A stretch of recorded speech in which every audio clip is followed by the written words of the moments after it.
dura gabeeytan ummata jagna santu laal gartee sabni hunda akka jagna qabu. Ummata jagna santu seenaa dalagee gaafas waa meeqa irraa lolli sun silaa ni dheerata gartee wanni nu injifatan hin jiru ni dheerata silaa.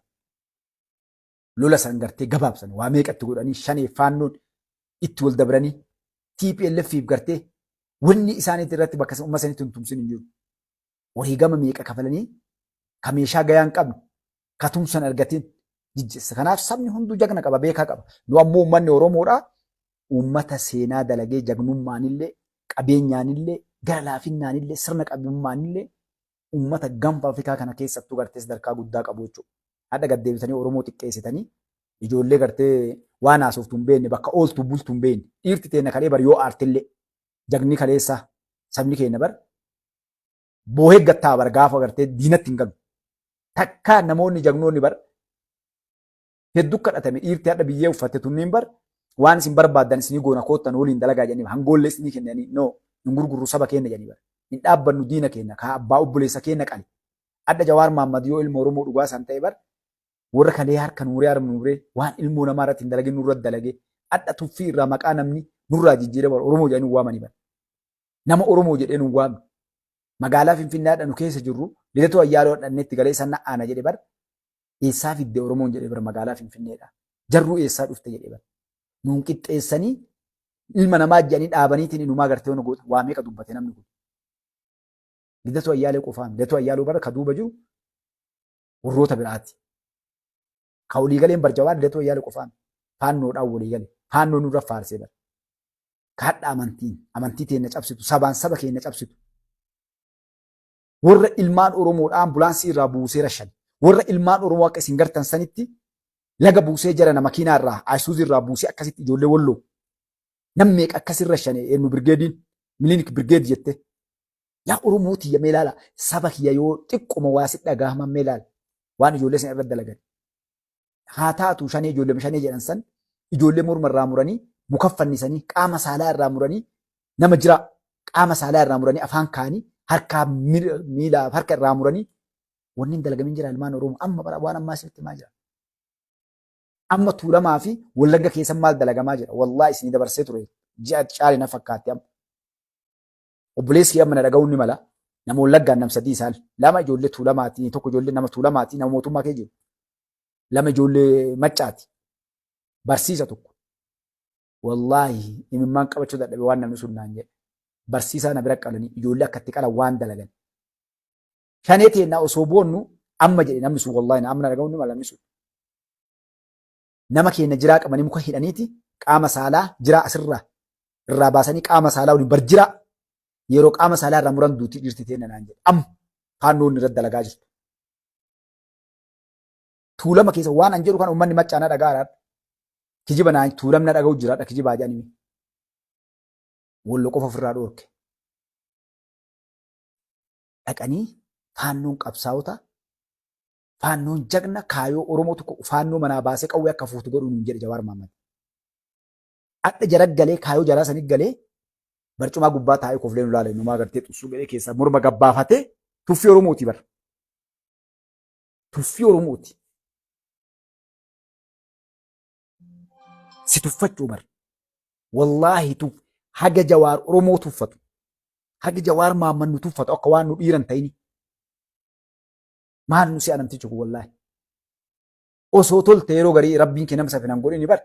Wallaahi warra Jawaar jala deemu kanaan walii achi wallaahi qawwee sana jalatti xiyyiitiin fagoo dhoofti misa. Saan jaa waan feetan itti kennaa harkaan achi waliin nu baasaa jennaan Islaamii.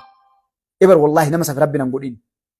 Nama Jawaar nurra faarsee jagnummaa yeroo maraa jarri jagna taatee beekaa taatee jalaggalee yeroo cufa Oromoo tuffatu kana silaa Jawaariin dura achi nu baasaa ilaallaa jenna gartee. Kudhanii isii tokkoo keenyatti nu baasaa jennaan gartee akka dhiiraamee yoo ilaalla. Saba kana haga wannaatiin nu ilaalu bara. Nama aqlii hin qabne wallaalaa wayii ka gara fedhan oofan loon horii nu bari hin deemu gara tifeete bara. Abbaa horii sana horsiisee yoo taate malee bara horii nu siin deemu marga yoo mee ijoollee biyya arabaa jirtuun hoolaa re'ee tiisitu kan akkam jedhanii gaafadhu tiksee isii beeka loonu. Akkas nu hanqise Jawaar Mahaammad. Osoo dhiigni Oromoo jiru osoo seenaan Oromoo baduu jira adda bara Finfinnee kana keessa teetteetiin diraamaa irra waan duratti dalagan hedduun warra fana warfaa beektan mee Xoobiyaa akka jedhuuti miidiyaa onnaa dabarsu ka Xoobiyaa kan nagaa ilaalame diraamaa guyyaa irraa dalagamuu fi qishnaan irratti dalagamu waan hadha nuun jechaa jiran. Akkamitti akka biyyattiin tun asiin itti ga'e mootummaan hadhaa kun hedduun namaan beekollaa qubatti qabu keessan malee. Bar dandeettii nama aabbichuu jennuu kana wallaahi guyyaa ati isa agartuu meebii wanni gabaa marti addaan galuun ni mala gaafa ati hubattu waan hadha Mustafaan jedhu kanaa fi dalagamaa jiru. Duulli nama kana irratti godhan. Mootummaa tokko irratti hayyoonni gabbaniin kijibni naanaa jedhan. Duulli nama kana irra godhame. Mootummaa Itoophiyaa dhiisii Afrikaa irratti inni jira jedhee yaadu jechuudha. Oromoon muummicha ministeeraatiin mataa raasin gufuu ittiin tahin nama xiqqaa Oromoon miiliyoona 80 yoo taate hadha meebii miiliyoona tokkotu mataa ittiin raasin nama kana. Har'a bir dhugaa isinitti maal na dhagaa. Osoo baradha Jawaar Baqqalaan eenyu lidatuu fi Minilikiin qabrii kaasanii walii galanii dhufe jedhanii hedduun Oromootti galtanii beektanii akkasiin. Maaliif beektuu si? Na uffalcha maaliif beektu? Waan walitti qabnee guddifne nu keessa ciisutu qaata wal ijaaree vaayirasiin bakka hunda ga'ee jabaa keenya mataa keessa dha'anii baradha sheekni keenya qeessiin abbaan gadaa hayyuun Oromoo keessaa akka bakka qabne beektanii hadha isin hin dubbatu bara. Kim jedhanii us jaartiin manaa itti kaate ilmi manaa itti kaa'ame beektu kan. Isaan wal ijaaraniiti sa'a 24 yeroo Mustafaas gubbaa ta'e kana iyyuu kana text messageedhaaf suuraadhaaf viidiyoo waan hunda walii erganiiti wal ijaaraa jiran isaan.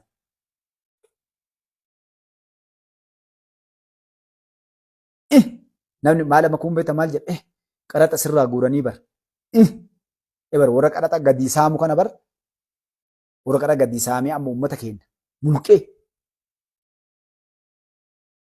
ganna kanaan bar ganna gartee lafti ganna kana bar gibira kafal maal kafal jedhanii bar kan namni waan nyaatu waan dhugu hin qabne tamanaa qabu wala gaddarbatee ilmaan ofii waliin agabuu garaa hidhatee uummanni jiraatu bar dhattee saamtee amma kaadireen ganda keessa. Uummata kana mootummaa kana kaasuu iraarsu yeroo silaa gibiraa qaraxaa jinni maa nama gaafatanii miti. Nama ajjeesanii tadhabar nama garafanii waa dhibba godhanii viidiyoo raabanii olii erganii. Eenyutti ergani? Namni adda nama reeffa fuudhee Jawaaritti ergu gaarii dalage. Biyya ijaaraa jira moo biyya diigaa jira? Oromoof yaade moo Oromoo yaade? Nama do'eessanii yaade eenyu ajjeese dura? Yuunifoormii uffatanii bar yuunifoormii takka raayyaa ittisa biyyaa takka mootummaa naannoo sanii uffatanii bar nama ajjeesanii gabaa dhaabanii. Amma icciitiin gurbaa shugutii itti godhanii addabaabaa irra ajjeesanii marti.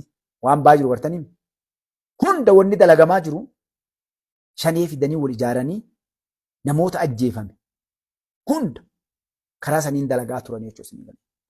Yeroo mootummaan hadha Gilgaala gaddeebi'ee qorate warra waan kana dalage baasuu bakka hunda deeman hin jiru jechuudha.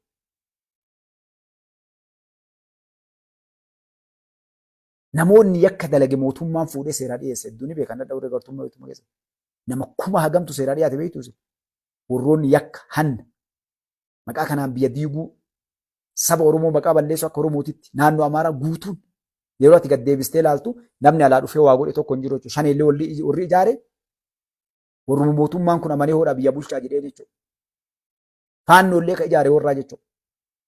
Ammoo xurumbaan isaanii waa afuufeen gara Amaaraatiin lidatuu fa'aa gara Oromooti Jawaar Maammadee jechuudha. Xurumbaan guddaan. Kanaaf akkasii wanni waan kana irraa dubbannuufi eenyu Aliyyi Ahmad bakka ture na barbaadda na gaafatta deem Jawaar gaafadhu ni beeka abbaan kan kee deem Jawaar gaafadhu bees ture Mustafaan jedheen.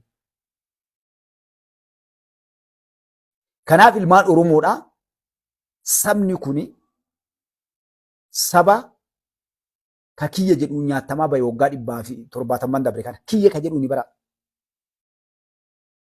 Ka inni kiyya jedhuun ganamaa nyaatamaa ture. Ka inni naa qabsaa jedhuun nyaatamaa ture. Gaafa jeneraal Waaqoo guutuu qabsaa osoo Oromoo waliin dhaabbattee bar waggaa 7 baaliif bilisoomte laal. Oromoon gaafas bilisoomte. Maal jenni Soomaalee jenni Oromoo biraa hambisan. Leencoo lataa fa'aa dalaga gaafas.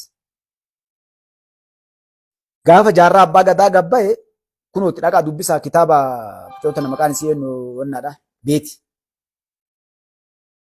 Islaama jedhaniiti leencoon ofii dubbate. Jaarraa abbaa gadaa nama baratee jabaa kabajaa qabaa fedhe ammoo islaamummaa fudhatee Oromoo ganeedha. Leencoon banama amantii illee qabu miti abbaan qeesii. Hundi baroora kan abbootiin qeesiidha. Beektu kan namni keenya kana beekaa amma dura bara Oromoo waan siin galintu jira. Rakkoo namni keenya isin hin galin wanni kan dubbannuuf haa isin bartanii. Qeesii arrabsuuf miti baazawayaan. Namoonni qabsoo Oromootitti gufuu ta'anii gabbayan guutuun warra isaan barsiisee gabbaantu jira. Hunda dhaqime. Namoota ati hayyoota jagnoota itti guutuun bare warra barsiisee duuba erga jira. Baarootumsaa maali? Abbaan isaa qeesii. Obboleessi isaa, obboleessi baarootumsaa hundi maatii dhaqe. Leencoo Lataa abbaan Daawud Ibsaa hunda dhaqime. Warroonni kunneen guutuu warra kaayoo Itoophiyaa takkatti afaan tokko amantii tokko fudhatee warra dhufe. Maaliif yaappaa turanii waa jalqaba laata? Waan birii mormuu dhiisate abboota dhaqu qeessummaa dhiisate jira. Yaappaan maali jedhee gaafadha. Yoo warroonni ammaqaa dha'u kun yaappaan ta'in kijibdu Mustafaan aan jedhe deebi. Akkamitti Amaara namni an jedhe kaayoo Amaara Itoophiyaa takkatti afaan tokko amantii tokko aadaa tokko jedhu haadha dhufee Oromoo siin jedhu inumaa namni garii waa siin jedhu beektaa warree baluuf warra baratee warree baluuf akkasii.